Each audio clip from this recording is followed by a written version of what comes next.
xarici dil kimi öyrənirsən və məhz padejlarda çox çətinlik çəkirsən. O zaman yaxın əyləş, çünki bu videomda probleminizi həll etməyə çalışacağam.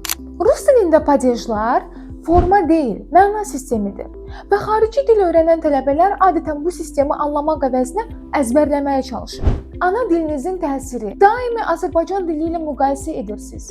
Bəli, Azərbaycan dilində də padejlar var, amma funksiyası fərqlidir. Rus dilində eyni məna fərqli padejlarla ifadə oluna bilər. Məsələn, я хочу купить дом, но я хочу купить квартиру. Feil və padejların münasibətləri çox dəyişkəndir. Я жду друга, но я помогаю другу. Tələbə danışanda şəkilçilərə fikir vermir. Belə də olar, əsas başa düşürlər fikri ilə yanaşır. Bu problemləri necə aradan qaldıra bilərik? İlk növbədə padejları sistemli şəkildə öyrənin. Bir padeji tam anlamamış, möhkəmləndirməmiş, növbəti padeja keçməyin. O zaman şəkilçilərdə qarışıqlıq yaranacaq.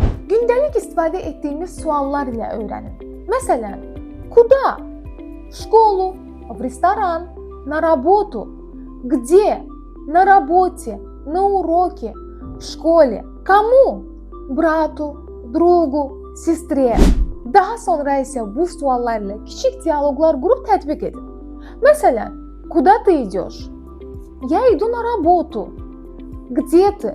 Я на работе. Əmin olun ki, bu şəkildə öyrəndiyiniz zaman siz həm şəkilçiləri daha tez mənimsəyib və rahat şəkildə danışıqda istifadə edə biləcəksiniz.